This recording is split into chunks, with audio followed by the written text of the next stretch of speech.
Ikipe ya Rayon Sports ikomeje kwigarurira imitima ya benshi haba mu banyamahanga ndetse n'abo mu Rwanda. Kuri ubu ngubu amakuru dufite ni uko hari undi muterankunga ukomeye cyane uturuka mu gihugu cya Amerika wateye inkunga ikipe ya Rayon Sports ndetse atanga n'agatubutse kugira ngo bahembe iyi kipe ya Rayon Sports.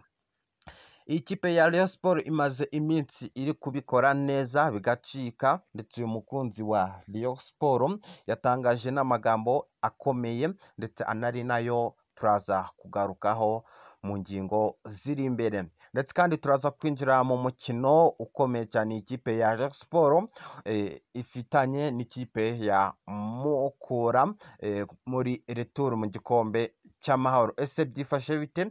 Imyiteguro ni yose ku ikipe ya Rayon Sports ndetse n'imyitozo nayo iri gukorwa kugira ngo umutoza Rwaka yongere azamurwe mu mapeti, aho umutoza Robertinho wasimbuwe na Rwaka Claude ubu ngubu arimo yicuza icyatumye ata ikipe ya Rayon Sports, ndetse dore yuko mu makuru yamenyekanye nuko ngo uyu mutoza ari we wabishyize hanze, naho ubundi ikipe ntabwo yari yamwirukanye, yari afite andi mahirwe aremereye.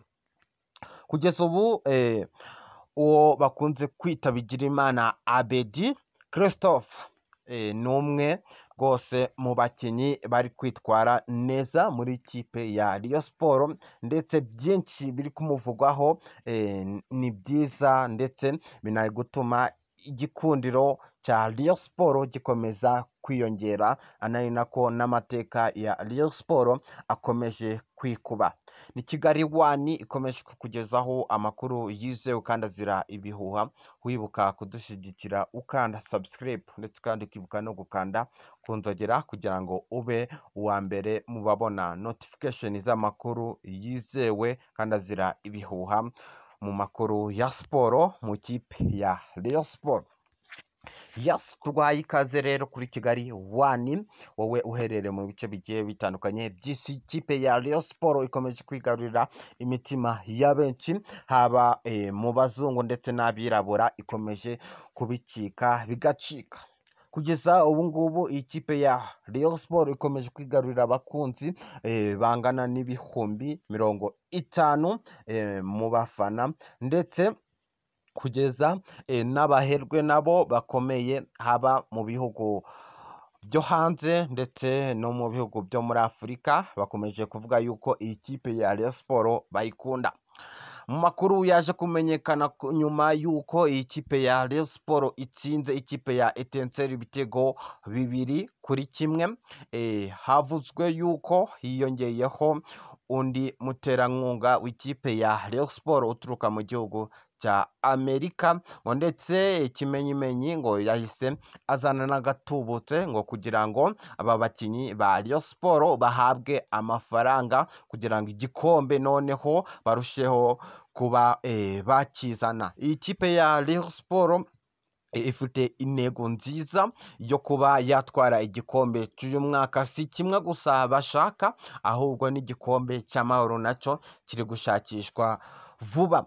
Kugeza ubu ngubu ubuyobozi bwa Rayon Sports ntabwo buramenyekanisha uyu muntu uwo ari we, usibye ko amakuru tugezwaho n'abatasi ba Rayon Sports bavuga yuko rwose uyu muherwe yageze i Kigali hariya muri Ruhago, bakaza kuganira mu nzove rwose, bamwakiranye ubwuzu, dore ko ikipe ya Rayon Sports yakirana abantu ubwuzu, ndetse ngo kandi uyu nguyu akaba avuga yuko iyi kipe ya Rayon Sports ayikunda by'ukuri, ndetse inkunga ayiteye izayifasha kugera ahantu heza.